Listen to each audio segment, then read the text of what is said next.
मुख्यमंत्री एकनाथ शिंदे यांनी बाबासाहेब आंबेडकरांच्या जयंतीनिमित्त चैत्यभूमीवर जाऊन अभिवादन केलं। यावेळेला त्यांनी माध्यमांशी बोलताना विरोधकांच्या टीकेला प्रत्युत्तर दिले।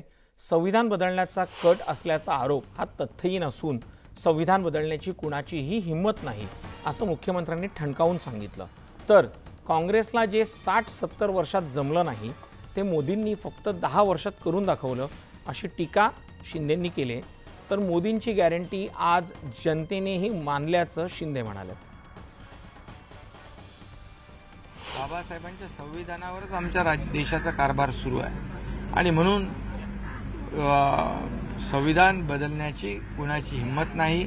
जब तक सूरज चांद रहेगा बाबासाहेब का संविधान कायम रहेगा अशा प्रकारचं सगळ्यांचा एक दृढ संकल्प आहे। त्यामुळे या सर्व खोट्या नाट्या आरोपामध्ये लोकांनी विचलित होण्याची आवश्यकता नाही, लक्ष देण्याची आवश्यकता नाही। खरं म्हणजे बाबासाहेबांचा निवडणुकीत पराभव करण्याचं पाप काँग्रेसनी केलं, त्यामुळे या काँग्रेसला किंवा विरोधी पक्षाला बाबासाहेबांवर संविधानावर बोलण्याचा नैतिक अधिकार नाही।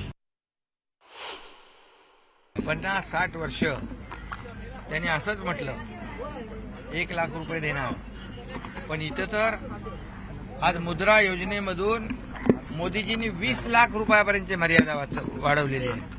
त्यामुळे तुमचं 1 लाख रुपये इथं येईपर्यंत जसं स्वर्गीय राजीव गांधी यांनी सांगितलं होतं केंद्रातून आलेला 1 रुपया 85 पैसे एजंट गडप करतात, 15 पैसे मिळतात, तसं इथं नाही। इथं डीबीटी आहे, थेट पैसे बँकेत लोकांच्या शेतकऱ्यांच्या खात्यामध्ये।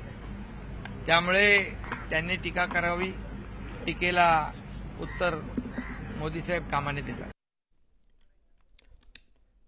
भाजपनं निवडणुकीसाठी संकल्पपत्र जाहीर केलेलं आहे, मात्र या संकल्पपत्रावरती जयंत पाटलांनी टीका केलेली आहे।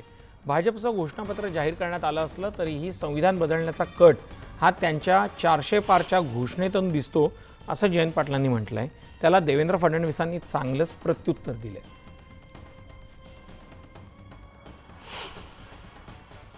देशाचे पंतप्रधान म्हणून त्यांची निवड झाली त्यावेळी त्यांनी संसदेच्या इमारतीला पहिल्या पायरीला वाकून वंदन केलं आणि त्यानंतर इमारतच बदलली।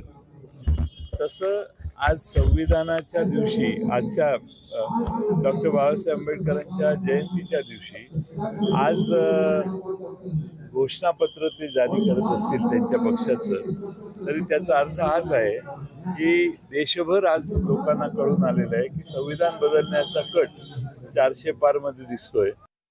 जयंत पाटील अतिशय फ्रस्ट्रेटेड आहेत, अतिशय निराश आहेत, त्याच्यामुळे ते अशा प्रकारच्या गोष्टी बोलतात। तुम्ही मनावर घेऊ नका।